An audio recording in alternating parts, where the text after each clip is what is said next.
Tipos de acceso. Tipos de acceso. ¿Y por qué vemos tipos de acceso? Porque en los últimos que vamos a ver, de estos que vamos a explicar aquí, son los que buscamos a través de este método. Es lo que buscamos. Vale. Inicialmente, en lo que a nivel de operatividad pues podemos entender, nos encontramos, uno, acceso parcial. ¿Qué significa esto? Hay experiencias a veces en las que la persona se ve con alguna de las extremidades que le da la sensación de que no tiene control sobre ellas cuando está durmiendo, que se le levanta una pierna, que se le levanta un brazo o algo así. La persona está absolutamente segura que es su físico, puesto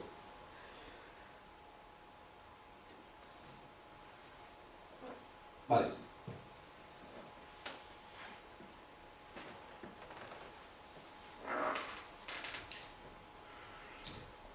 Si físico y este cuerpo sutil están acoplados, el hecho de que la experiencia fuera del cuerpo acontezca, el hecho de que ese cambio de conciencia de un vehículo a otro acontezca, no implica necesariamente una separación del doble respecto al físico. ¿Qué quiero decir con esto? Quiero decir que si nosotros, y si se me permite la osadía de definir lo que es la conciencia, desde mi punto de vista lo que interpreto como conciencia es aquello que queda del ser si eliminamos cualquier vehículo de manifestación. Si podemos entender que tenemos diferentes vehículos de manifestación para diferentes planos, vehículo de manifestación físico para el plano físico, el cuerpo sutil para estos planos que estamos proponiendo y otros cuerpos que hay también más que no corresponden a esta conferencia ahora, entendemos que yo por el hecho de estar en el físico, por el hecho de estar en el cuerpo sutil, por el hecho de estar en otro vehículo, no dejo de ser lo mismo, soy lo mismo, soy una unidad de conciencia puesta en un cuerpo en otro. Vale. Cuando nuestra conciencia cambia de un vehículo a otro, si los dos vehículos están acoplados, tú puedes no darte cuenta de que ha habido ese tránsito. Con lo que, cuando pasa esto, y esto es lo que intento ilustrar, es que la persona tiene la sensación de que no controla alguna de sus extremidades cuando se ha ido a dormir. Lo que ha sucedido es que no ha sido consciente de ese tránsito de conciencia de cuerpo físico a cuerpo sutil, y le da la sensación de que no tiene control sobre alguna de sus extremidades físicas, pero es que se piensa que está en el físico. Y esto pasa, y pasa. Esto es algo parecido a los estados de catalepsia.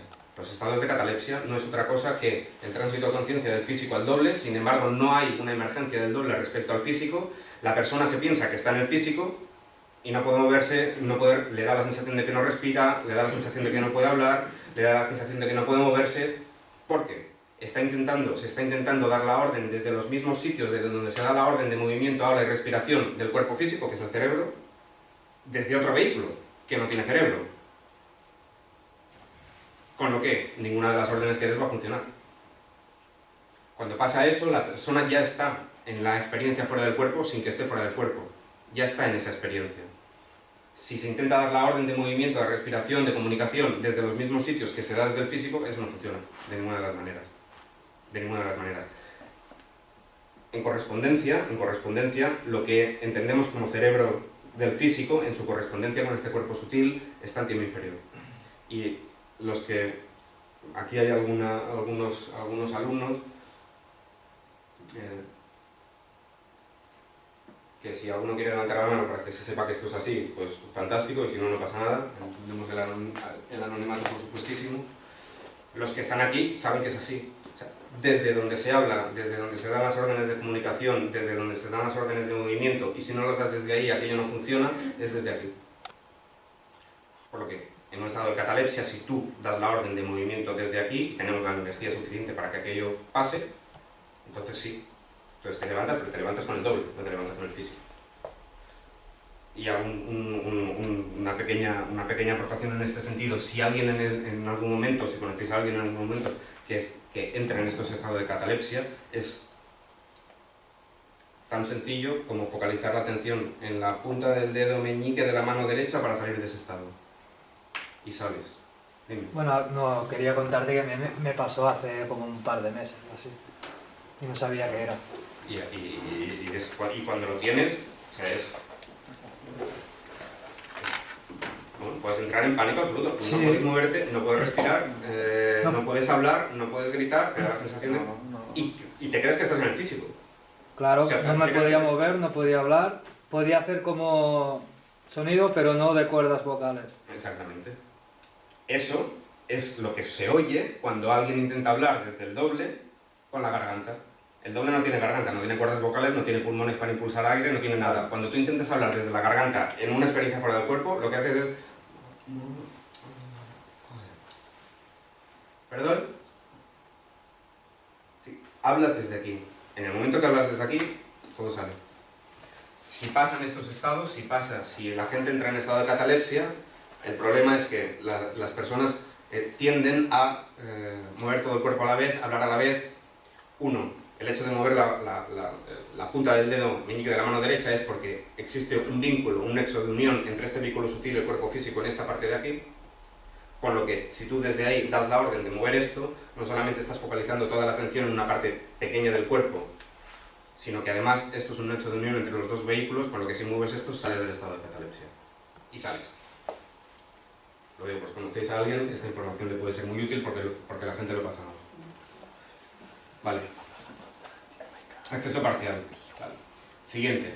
Esto de aquí, ¿vale? Esta imagen de aquí va a pasar aquí arriba. Clean. Vale. Experiencias inconscientes sin recuerdo. Inconscientes sin recuerdo, ¿qué significa? Si es inconsciente y además sin recuerdo, ¿cómo sé que he tenido una experiencia? Vale. La única manera de que esto sea posible es que sea una experiencia compartida.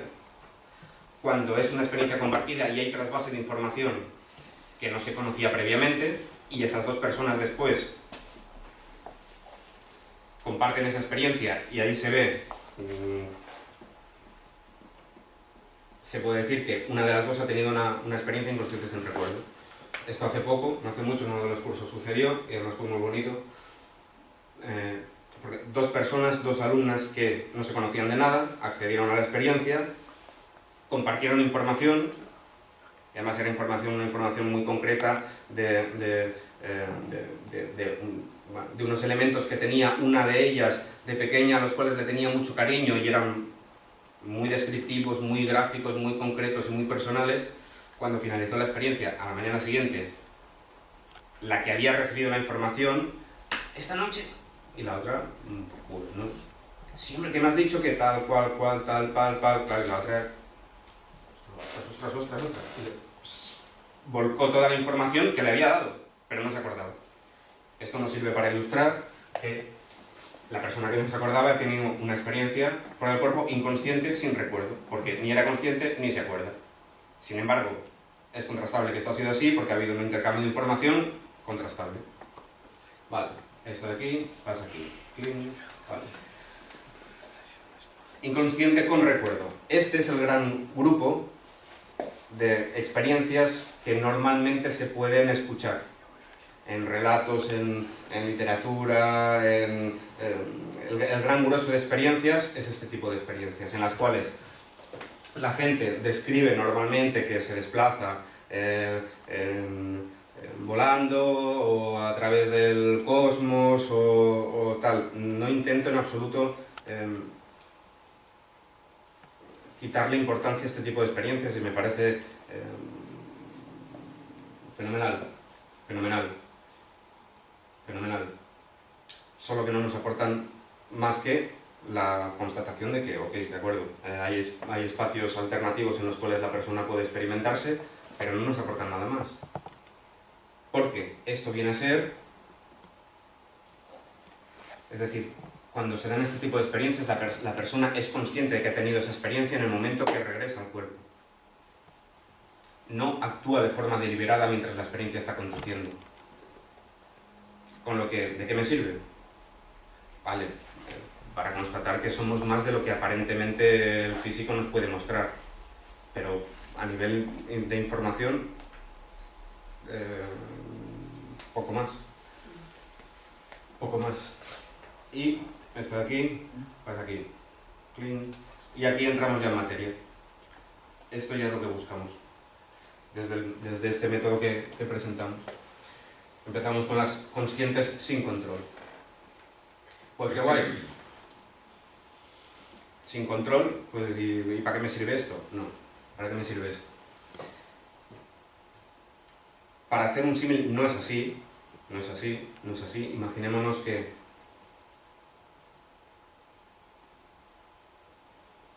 todo aquello que en nosotros es inconsciente, imagínate, nosotros nos hacemos crecer las uñas, ¿no? Esto es así, es decir, no viene nadie y nos estira de las uñas, somos nosotros quienes nos hacemos crecer las uñas. A un nivel que no tengo ni idea, pero aquello funciona así, el pelo igual, todo lo que tú quieras. Vale. Para hacer un ejemplo abstracto, pero para intentar ilustrar lo que me quiero referir, es que si nosotros aprendiésemos ahora a hacernos crecer las uñas de forma voluntaria, nos costaría bastante, a lo mejor. Es decir, encontrar el patrón, encontrar la cadencia, encontrar cómo se articula todo aquello que está yendo. Sería un poco complicado poderlo hacerlo de forma voluntaria. Sin embargo, de forma involuntaria aquello funciona a la mar de bien. Solo que cuando funciona a la mar de bien yo no tengo control sobre ello. En el momento que meto control, necesito aprender cómo funciona todo. Y hasta que todo no funciona más o menos, o ya he aprendido cómo hacer funcionar todo esto, bueno, voy a necesitar un tiempecito para saber cómo funciona todo este sistema.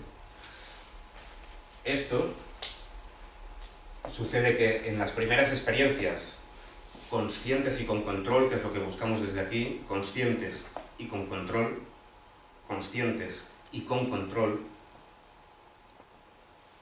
en las primeras experiencias es posible, no siempre pasa, pero es posible que la sensación es que haya una falta de control.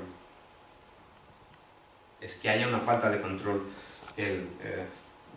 No tenemos control sobre nuestro cuerpo sutil, que los escenarios no se sostienen, que los sistemas de comunicación son extraños. Esto puede durar 1, 2 experiencias, 3 a lo sumo. Es fácil aprenderlo. Hay que ponerlo en práctica, pero es fácil aprender cómo dotar de control de forma voluntaria a este cuerpo sutil. Esto de aquí pasa aquí, clean, y esto en el fondo es lo que buscamos. Las conscientes con control. Las conscientes con control. Y es a dónde vamos. Y es a dónde vamos.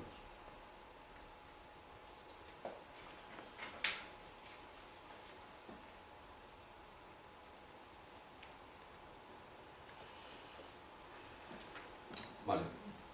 Haciendo un resumen, haciendo un pequeño gráfico, experiencia fuera del cuerpo, siglas EFC, experiencia fuera del cuerpo. ¿Cómo lo hago? ¿Cómo lo hago? ¿Cómo lo genero? 1. Tántimo inferior. Tántimo inferior. Necesitamos dotar de potencia tántimo inferior. Sí o también, no hay otra. Sí o también. Sí o también. ¿De qué manera puedo hacer esto? Esto es un pequeño esquema de lo que se presenta en este método. Es decir, ¿cómo funcionamos? Esta conferencia es una conferencia informativa y también de presentación del curso residencial que se hace en diciembre. Esto es una idea básica, son 4 pinceladas, pero para que se entienda en base a lo que hemos visto en esta conferencia, ¿cómo lo hacemos? Es decir, ¿cómo lo hacemos? ¿Cómo articulamos todo esto que hemos visto? 1. Dotando de potencia a tántimo inferior. Es básico. Básico. Básico. ¿Cómo?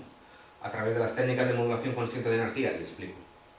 Referidas al núcleo inferior, que son ejercicios aparentemente físicos, para entendernos tipo Qigong, que nos permiten reconducir tanto energía propia, y permitidme utilizar este término, energía propia o energía del entorno para dotar de potencia a este centro. Vale. 2. A través de ahorro y supresión de fugas.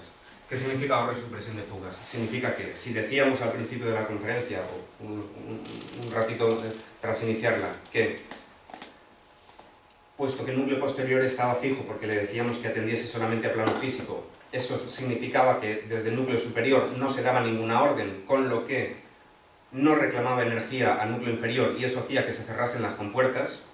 ¿Os acordáis que hemos dicho esto? ¿Sí? Vale. Decíamos, cuando pasa eso, o le doy salida a todo esto, o le doy salida a lo que se va almacenando aquí, o aquello se colapsa. Con lo que esto pasa.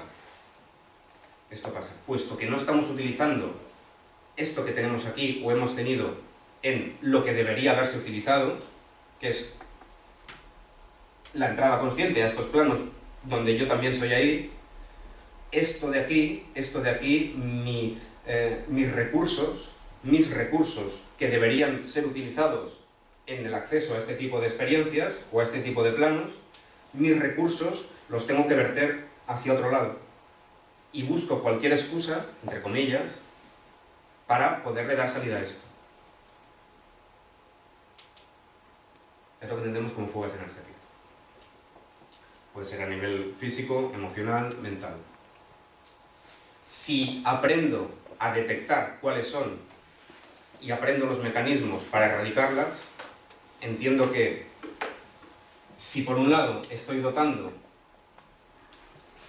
de una forma directa a tántimo inferior de una potencia suficiente y por otro lado gestiono mis fugas, entiendo que lo que pasa aquí me va a permitir tener la energía suficiente como para que aquello acontezca. ¿Por qué tocamos esto? ¿Por qué no solamente tocamos esto? ¿Por qué no solamente acumulamos energía en tántimo inferior para dotar de... Imaginémonos qué pasa si tú tienes un depósito de 1000 litros de agua y tienes una cañería con 20 agujeros. Y en ese depósito hay 100 litros de agua. Si hay unas fugas por esa cañería, bueno, aquello gotea. Métele presión. Métele 3000 litros de agua. Eso no gotea, esos son chorros. Si yo no gestiono esto, si no aprendo a detectar cuáles son mis fugas y pongo solución, como meta más potencia aquí, lo que se me va a intensificar es aquello. Se me intensificará lo bueno, ok, pero las fugas también. Con lo que necesitamos aprender esto, sí o también. Y dotar de potencia. 1. 2. Movimiento del núcleo posterior, este punto de encaje. ¿De qué manera podemos moverlo? 1. Atención a todo el sistema onírico, es decir, a todo lo que sucede mientras yo estoy durmiendo, que esto es un sistema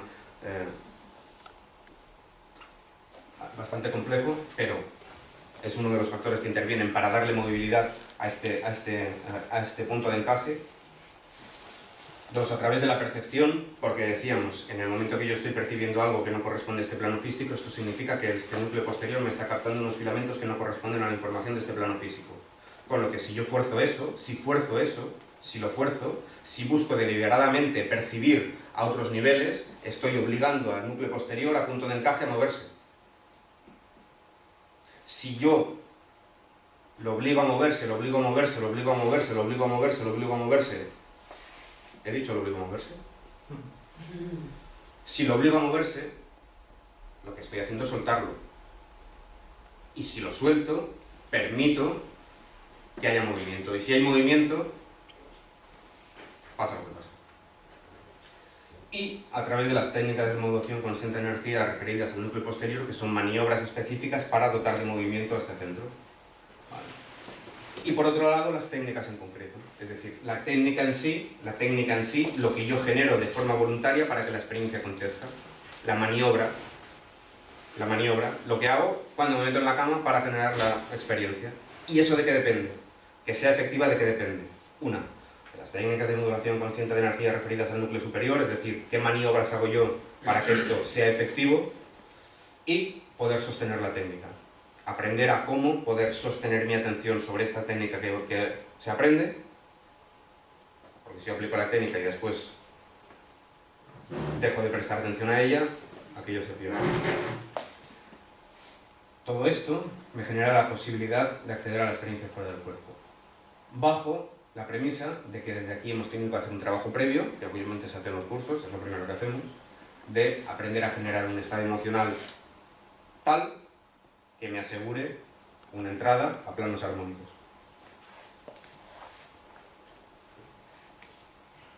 Y la técnica de acceso, lo que es la técnica de acceso en concreto, está compuesta por 10 partes, por 10 elementos. Esto y ya terminando, ahora solamente nos va a quedar ver de qué manera esto me beneficia a mí en el día a día, para hacer un símil. Si nosotros vemos un reloj de manecillas, de agujas, la experiencia fuera del cuerpo viene a ser eso. Tú estás viendo un reloj, tú ves un reloj y ves unas manecillas, estupendo. Sencillo, ¿no? Una aguja corta, una aguja larga que me da la hora. Vale, estupendo. Dale la vuelta. Es un mecanismo complejísimo. Sin embargo, todo este trabajo está compuesto de unas variables, de muchas variables, pero puestas todas de forma armónica, permiten que esto suceda. Y sucede. Y aquí hay gente que lo puede atestiguar.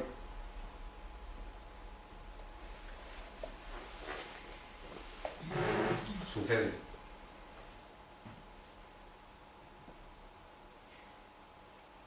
Vale. Estos elementos, estos diferentes bloques, se van aprendiendo progresivamente en el transcurso de los seminarios y se van aplicando hasta que se completa la secuencia y